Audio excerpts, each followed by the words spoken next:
Welcome back. नाज़रीन, वक्फे पे जाने से पहले हम मुबीन साहब से सुन रहे थे कि ओवरसीज़ पाकिस्तानीज़ किस इंडस्ट्रीज़ में इन्वेस्टमेंट करना चाहते हैं और उनको क्या क्या रुकावटें सामने आती हैं। मुबीन साहब, प्लीज़ आप कंटिन्यू करें। आप जिक्र कर रहे थे कि छोटी इंडस्ट्रीज़ लगनी चाहिए, लेकिन उसमें काफ़ी दुश्वारियाँ आती हैं, एजेंसीज़ जो इतनी ज़्यादा इन्वॉल्व हैं। टैक्सेस का जैसे आपने बात की, अभी जो डायरेक्ट टैक्सेस हैं और इनडायरेक्ट टैक्सेस हैं, उसमें थोड़ा गवर्नमेंट ऑफ पाकिस्तान को चाहिए कि ये जीएसटी वगैरह जो गरीब आवाम पे जो है वो ज़्यादा टैक्सेस हैं। आप देखें यूनाइटेड स्टेट्स ऑफ अमेरिका में what they do, I mean everyone have to registered as a tax payer whether he is earning some money और not. Even you have to file zero tax. Canada, America में अगर आपने फ़र्ज़ करें आप jobless हैं, सारा साल you didn't earn any dollar, even then you have to file the tax and that is called zero tax. अच्छा, आपने रिकॉर्ड के को पूरा करने के लिए आपने टैक्स फाइल करना है। तो अगर कोई ना करे तो क्या होता है? नहीं करे तो आप सोच नहीं सकते वहाँ पे क्या होता है। अच्छा, वहाँ तो पे कोई नहीं करता। जी, वहाँ पे मैं जब मास्टर्स करने यूनाइटेड स्टेट्स ऑफ अमेरिका गया अर्ली 80s में, तो वहाँ पे मुझे जो लोगों ने बताया, I mean they told me कि don't play with FBI and IRS is internal revenue services of पूरे मुल्क के टैक्सेस का वो एक ही है। अगर इवन आपने टैक्स फाइल नहीं किया, they will come and confiscate your house. I mean they have so many powers कि आपको हैरानी होगी कि कोई आदमी इनसे जो है ना वो, अच्छा, कोई एजेंसी इनसे इनको रोक नहीं सकती, नहीं रोक सकती, कोई कोर्ट इनसे कोई जो है ना प्ले नहीं कर सका। दो एजेंसीज ऐसी हैं जो अमेरिका में, जिनसे कोई आम आदमी क्या कोई खास आदमी भी जो है ना वो प्ले नहीं कर सकता इनसे। तो हर आदमी को टैक्स फॉर्म भरना है। जी हाँ, वेदर ही इज अर्निंग और नॉट अर्निंग। तो यहाँ तो उसका रेशो, यहाँ तो सिर्फ सैलरीड क्लास जो है उससे वो ऑटोमेटिक डिडक्शन हो जाती है। अगर वो भी ऑटोमेटिक डिडक्शन नहीं हो रही होती तो शायद वो भी ना देते। और यहाँ पे जो टैक्स बेस है वो इतना कम है कि आपकी आबादी तो 17 करोड़ है, लेकिन आपके यहाँ 1.5-2 लाख से ज़्यादा लोग टैक्स पे नहीं कर रहे होते। इवन जो कई एकड़ ज़मीन है जिनके पास, उनके आप टैक्स देखें, जो बड़े बड़े लोग हैं, मैं उनकी बातें कर रहा हूँ, वो टैक्स कितना फाइल कर रहे होते हैं। एक जो इंजीनियर या एक वर्कमैन जो रिफाइनरीज में या फॉरेन इंडस्ट्रीज़ में काम कर रहा है, मल्टीनेशनल्स में, वो ज़्यादा टैक्स पे करता है उनसे पाकिस्तान में। तो एग्रीकल्चर पर तो टैक्स है ही नहीं ना। एग्रीकल्चर का देखिए, एग्रीकल्चर को इतना सपोर्ट करती है गवर्नमेंट। एग्रीकल्चर को क्या सपोर्ट करती है, वो बेसिकली जो अपने आप को कर रही है, जो उनके ओनर्स हैं। देखिए, सब्सिडी दे रही है गवर्नमेंट यूरिया पे, उधर यूरिया कंपनीज को गैस पे सब्सिडी दे रही है, उनको गैस कम पैसों में दी जा रही है, जबकि आम इंडस्ट्री को गैस ज़्यादा पैसों में दी जा रही है। तो ये सिलसिला शुरू होता है गैस से, नेचुरल गैस यूरिया को कम पैसों में मिल रही है, फिर यूरिया पे सब्सिडी दी जा रही है, फिर उनको फ्री वो दिया जा रहा है। तो बेसिकली क्या है, बेसिकली एग्रीकल्चर को फ़रोग़ तो नहीं मिल रहा, आम जो किसान है उसको तो फ़ायदा नहीं हो रहा, जो वडेरा है उसको मल्टीप्लाई होता जा रहा है पैसा, बस ये है। वो टैक्स कहीं नहीं देता, और वो टैक्स भी नहीं देता एग्रीकल्चर पे। जी, अच्छा, उसके अलावा आप जो क्या मसला यहाँ महसूस करते हैं कि टैक्स बेस में अगर सपोज ये बढ़ जाए तो इससे आमदनी इतनी हो जाएगी कि गवर्नमेंट अपने खर्चे पूरे कर सकेगी? या गवर्नमेंट, देखें इस वक्त जो पोजीशन है यहाँ पे, वो टैक्स लोग तो कम पे कर रहे हैं और गवर्नमेंट का एक्सपेंडिचर इतना ज़्यादा है कि हर सफ़ीर वज़ीर जो है वो हर महीने बाहर होता है। और न सिर्फ वो होता है बल्कि उसकी पूरी फैमिली, उसके नौकर चाकर, वो सब साथ जा रहे होते हैं और इतना ज़्यादा खर्चा होता है उन पर। अगर आप एक्सपेंडिचर देखें गवर्नमेंट फंक्शनरीज़ का, 70 तो यहाँ मिनिस्टर हैं। अयूब खान के ज़माने में जब यहाँ पे गवर्नमेंट फॉर्म थी, ईस्ट पाकिस्तान भी हमारे साथ था, तो टोटल 13 फेडरल मिनिस्टर्स होते थे। आज 70 है, आज 70, और एडवाइज़र और वो अलग हैं, उनके जो मुशीर है वो खास। यही वजह है कि कहते हैं कि 2004 से लेकर अब तक जो है गवर्नमेंट एक्सपेंडिचर शायद 700 हुआ करता था, वो बढ़ जी हाँ 1900 हो गया। एक MNA पे करोड़ों रुपए खर्च होते हैं। सिंपल MNA की बात कर रहा हूँ मैं, उसकी रिहाइश पे, उसके अलाउंसेस, उसका आना जाना, ये सारी चीज़ें जो है, I mean it's paying the toll. अच्छा, अल्टीमेटली गरीब आदमी पे कर रहा है। Yes, of course. अमीरों पे कोई टैक्स नहीं है, ना वेल्थ टैक्स है, ना इनहेरिटेंस। इसीलिए अमीर जो है वो अमीर से अमीरतर होता जा रहा है, गरीब जो है उसको देखें ना। वायलेंस यहाँ क्यों शुरू हो रहा है? वायलेंस भी इसी की एक कड़ी है कि माशी बदहाली मुल्क में इतनी ज़्यादा है कि अब आप देखें ज़्यादा लोग जो हैं वो यहाँ पे 15 से 20 हज़ार रुपये कमाते हैं महीने के। अब 15-20 हज़ार रुपये तो मैं ज़्यादा कह रहा हूँ, मेरे ख्याल से इससे भी कम लोग कमाते हैं जो ड्राइवर्स हैं, जो मजदूर है। तभी बाहर वाले आते हैं, किसी को अजमल कसाब बना देते हैं, किसी को बैतुल्ला मसूद बना देते हैं। अगर हमारी माशी हालत वही होती जो कोरिया की इस वक्त मिसाल के तौर पे, जो कि हम हो सकते थे बकौल आपके, जी हाँ, तो ऐसी ये सिचुएशन होती ही नहीं। और शायद अगर ऐसे ही होता तो जिस तरह कोरियंस 70s में बहुत बड़ी तादाद में मिडल ईस्ट में आए, रोड उन्होंने बनाए, और आज कोई भी कोरियन मिडल ईस्ट में काम नहीं कर रहा, अपने ही मुल्क में काम कर रहे हैं, वहाँ इंडस्ट्री उन्होंने खोल ली अरबों के पैसे से, दुनिया भर के पैसे से। तो ये चीज़ पाकिस्तान में भी हो सकता था, जो कि नहीं हुआ। देखें तारिक साहब, इसमें यह है कि जैसे ये मैंने बताया भी आपको कि जो गरीब है वो गरीब से गरीब होता जा रहा है, अमीर से तर होता जा रहा है। तो इसमें देखें जो इस वक्त कंट्री में प्रोविंशियलिज्म का तासुब जो है वो भी ख़त्म हो जाए। अगर एवरीवन हैज़ द जॉब तो किसी को क्या ज़रूरत है वो अपने भांजे भतीजों को जो है वो ला के पंजाब से यहाँ लगाए या यहाँ से वहाँ लगाए। तो अगर हर एक को जॉब मिल रही है, हर एक को रोज़ी मिल रही है, तो ये जो प्रोविंशियल तासुब है ये भी ज़ीरो हो जाएगा। देखें हम लोगों को तकरीबन उन मुल्कों से ज़रूर सीखना चाहिए जो सेकेंड वर्ल्ड वार के बाद जिन मुल्कों ने तरक्की की। हम लोग भी सेकेंड वर्ल्ड वार के बाद की पैदावार है 1947 में। अमेरिका में देखें तकरीबन 118 नेशंस जो हैं वो रिप्रेजेंट करती हैं सिर्फ न्यूयॉर्क शहर में। अगर वहाँ आप सबवे में सफ़र करें तो आप देखेंगे कि हर आदमी अपने मुल्क का अखबार पढ़ रहा होता है, डिफरेंट लैंग्वेजेस में अखबार पढ़ा। कोई हेटरेट नहीं है, कोई कुछ नहीं है, कोई कोरियन है, कोई चाइनीज़ है, कोई पाकिस्तानी है, क्योंकि इकोनॉमिकली दे आर नीडेड। जी, इकोनॉमी इतनी बड़ी है कि उनकी ज़रूरत है, उनको सबको पता है कि अगर ये ना हो तो मुल्क चलेगा ही नहीं। जबकि यहाँ ये फील होता है कि पंजाबी आया तो महाजिर की जॉब ले ली, गया तो बलोची की जॉब ले ली। इस वजह से आपके ख्याल में अगर देखें ना, ये तो घरों में भी होता है। अगर 4-5 भाई हैं, इकोनॉमिक प्रॉस्पेरिटी है, सब में इक्वल है, तो कोई झगड़ा नहीं होता आपस में। और अगर एक भाई बहुत गरीब है और दूसरा बहुत अमीर है तो वहीं आपस में उनमें भाइयों में होता है। तो ये तो मैं प्रोविंसेस की बात तो वैसे कर रहा हूँ। अब देखें ना, यहाँ पे जो टैक्सेस का जब सुई गैस प्रोडक्शन में आई तो उससे पहले 1935 के जो लॉज थे वो ये था कि जिसकी ज़मीन पे जो तेल या गैस निकलेगी उसको ठीक ठाक उसकी रॉयल्टी मिलेगी। एक्ट ऑफ 1935 में शायद 5 या 10% जी हाँ था। अभी भी बांग्लादेश इंडिया में अप्लाइड है। जी हाँ, लेकिन यहाँ पे ऐसा नहीं हुआ। जब सुई में बड़े रिजर्वायर्स मिले तो बुकटीज को उससे महरूम कर दिया गया, बलूचिस्तान को महरूम कर दिया। जी हाँ, नहीं वो बुकटी साहब की ज़मीन पे निकली थी ना, तो उनको वो रॉयल्टी नहीं दी गई जो 35 के एक्ट के मुताबिक मिलनी चाहिए। वो नहीं मिली। यही वजह है बलूचिस्तान में जो अभी रिसेंटमेंट जो है वो यही वजह है।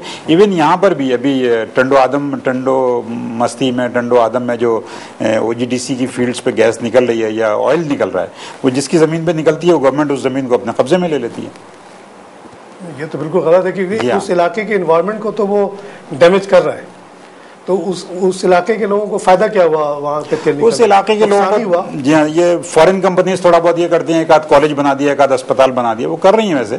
लेकिन इंडिविजुअल राइट उनका राइट मिलता 5% या 10%, वो नहीं, वो तो बहुत बड़ी रकम होती। जी वो थोड़ी सी क्रम्स फेंक दिया, उससे क्या होता है? जी हाँ। अच्छा मोदी साहब, आप लोग कहते हैं कि और आपके एक स्टार भी मैं कुछ दिन पहले देख रहा था मार्च में कि जी आपने कहा कि 23 मार्च के मौके पे कि हम ये चाहते हैं कि तमाम ओवरसीज़ पाकिस्तानीज़ वापस आ जाएं और अपने साथ $1000 बिलियन भी लेते आएँ, तो मुल्क बिल्कुल सही हो जाएगा और प्रॉस्पेरिटी आ जाएगी। आप लोग ऐसा क्यों कहते हैं? क्यों चाहते हैं कि जो लोग बाहर हैं वो बाहर हैं, उनको बुलाना क्यों चाहते हैं? नहीं, बुलाना इस सेंस में हम नहीं चाहते कि वो फिजिकली यहाँ आ जाएं, वो अपनी इन्वेस्टमेंट्स यहाँ पे करें। देखें यूनाइटेड स्टेट्स ऑफ अमेरिका है, कनाडा है, जो 50-50 साल से पाकिस्तानी वहाँ पे, ख़ास तौर से अमेरिका की बात मैं करूँगा। अमेरिका में ज़्यादातर इंजीनियर्स और डॉक्टर्स गए थे शुरू में। इंग्लैंड में तो लेबर क्लास हमारी गई थी काफ़ी। इसीलिए कहते हैं कि जितने बड़ी ऑर्गेनाइजेशन है लाइक IBM, इंटेल, इस तरह के ऑर्गेनाइजेशन में 12-13% तक पाकिस्तानी इंजीनियर्स वगैरह काम पाकिस्तानी इंजीनियर से 80s में, अर्ली 80s में वहाँ पे जो अमेरिका की सबसे तीसरी बड़ी कंपनी कंप्यूटर्स की थी वो AST थी। अच्छा। उसमें सैफी कुरैशी जो था वो ही was Pakistani, he was from DJ college. He was the founder of that, he was the owner of that company. अच्छा। One of the owner, there were 2 more owners जो उसके पार्टनर थे। जी हाँ, चाइनीज भी था और शायद एक कोरियन भी था। तो वो one of the 3rd largest selling. सुना है कि टेक्नोलॉजी सेक्टर में बहुत ज़्यादा पाकिस्तानियों का कंट्रीब्यूशन रहा है अमेरिका में। तो आप ये चाहते हैं कि वो लोग रहें वहीं लेकिन वो इन्वेस्टमेंट अपनी यहाँ भेज दें। इसी तरह आप अगर वहाँ जाएं मियामी में, तो वहाँ पे ऑरलैंडो और मियामी में खान ब्रदर्स के नाम से गिफ्ट शॉप्स हैं। वो उस ज़माने की बात बता रहा हूँ मैं आपको, अर्ली 90s में मैं गया था वहाँ, तो तकरीबन 50 के करीब गिफ्ट शॉप वहाँ पे खान्स की थी, दे आर पाकिस्तानीज़। तो वहाँ पे एक से एक काफ़ी बड़े पैसे वाले पाकिस्तानीज़ मौजूद हैं, जो अगर उनकी इन्वेस्टमेंट सेफ हो पाकिस्तान में तो they can invest in Pakistan, why not.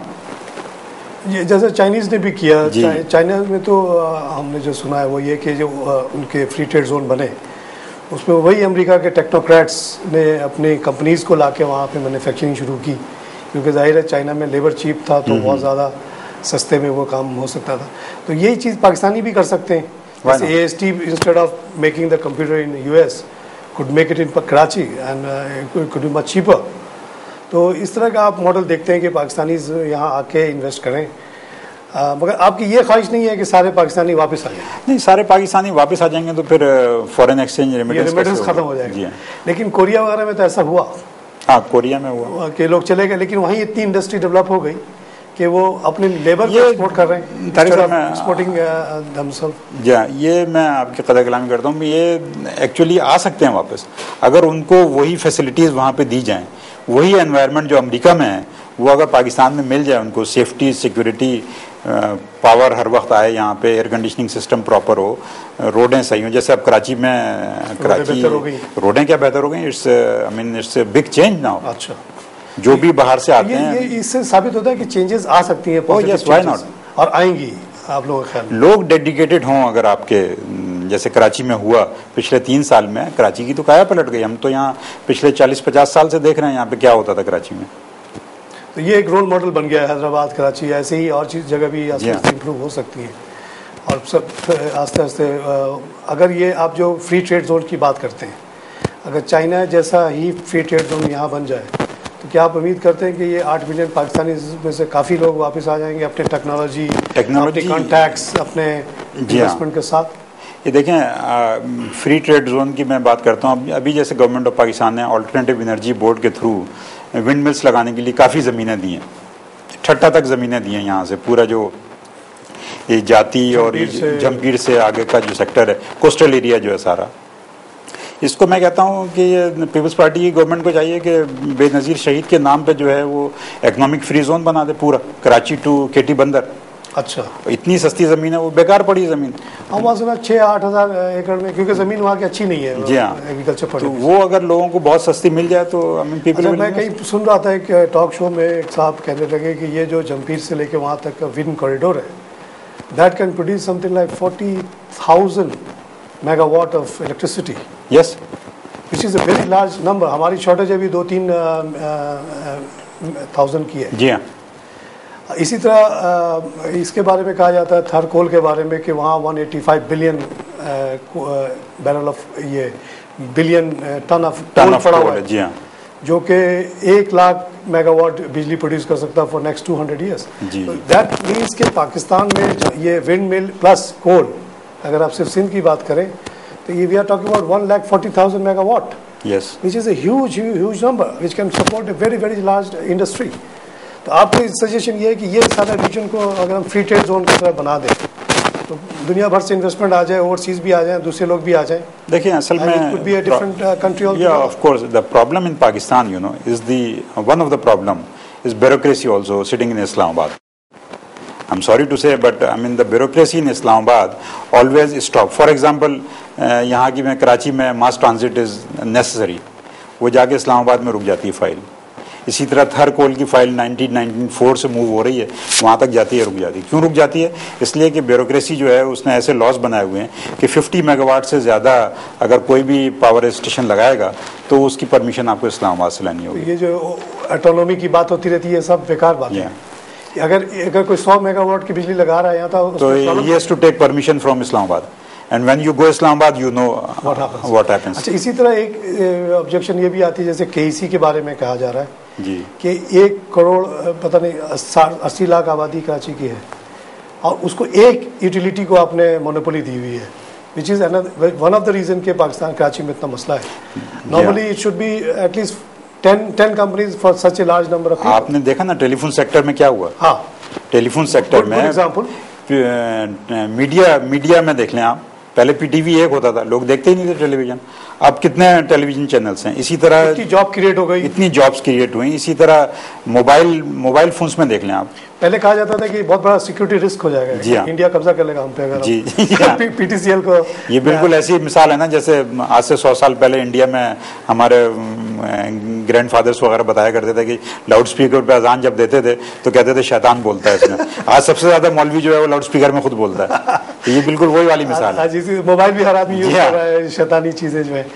तो ये तो है, आपने सही बात कही कि अगर हम लोग की प्रायोरिटीज सही हो जाएं, अगर हम गवर्नमेंट के रेगुलेशंस को थोड़ा कम कर दें, एटोनॉमी दे दें, कराची में एक के बजाय अगर 10 कंपनीज मिसाल के तौर पे इलेक्ट्रिसिटी प्रोड्यूस भी करें या कम से कम मार्केटिंग करें, जी जी, तो कंपटीशन भी होगा, क्वालिटी भी अच्छी हो जाएगी।